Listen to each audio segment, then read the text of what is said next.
आज पूरे देश में जितने भी भ्रष्टाचारी, दागी, बलात्कारी सारे लोग बीजेपी में जा रहे हैं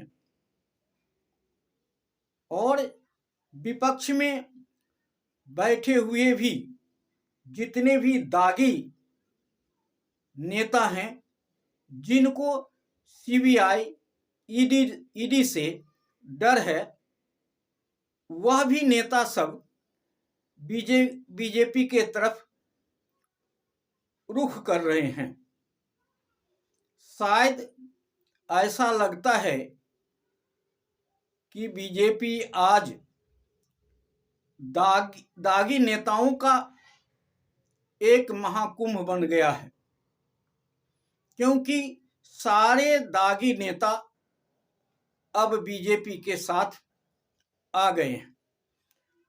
अगर जो नेता दागी बीजेपी के साथ नहीं आए हैं, वो भी बाहर रह करके बीजेपी को मदद कर रहे हैं। अगर वह बीजेपी को मदद नहीं करेंगे तो उन्हें भी सीबीआई, ईडी के द्वारा जेल में धकेल दिया जाएगा।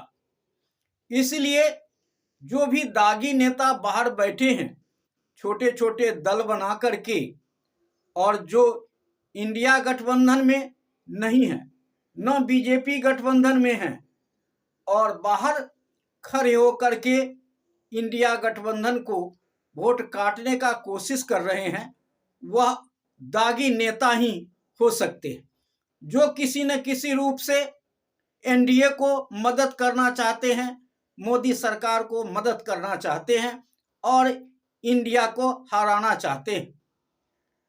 उनके ऊपर किसी न किसी तरह का केस लगा है, दागी हैं, इसलिए डरे हुए हैं, इसीलिए उनको मदद कर रहे हैं।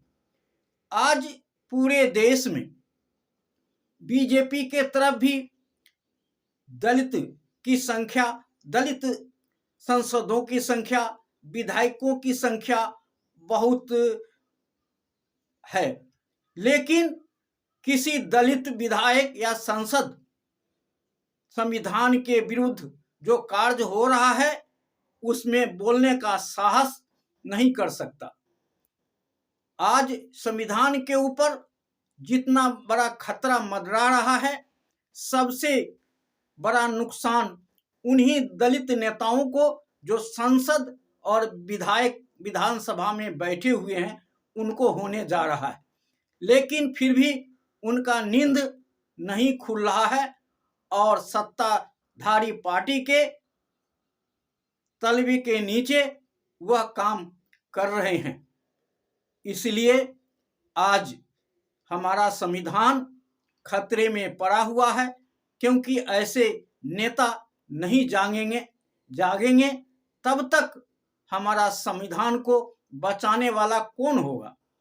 जनता विपक्ष के द्वारा संविधान बचाने का आंदोलन कर रही है, लेकिन हमारे ही भाई उसमें जाकर के संविधान को रौंदने का काम कर रहे हैं। उन्हें सावधान हो जाना चाहिए और आगे आकर के उन्हें आवाज उठाना चाहिए। जो सत्ताधारी पार्टी से गलती हो रहा है उस पर आवाज उठाना उनका भी सबसे बड़ा मुद्दा बनता है, काम बनता है, अधिकार है। लेकिन आज चुप क्यों है पता नहीं। आज उन्हें संसद विधायक को अपनी आवाज उठाने की जरूरत है। मैं आशा करता हूं कि वो आगे उठाने का प्रयास करेंगे, तभी हमारा संविधान बचेगा, हम बचेंगे, हमारा देश बचेगा।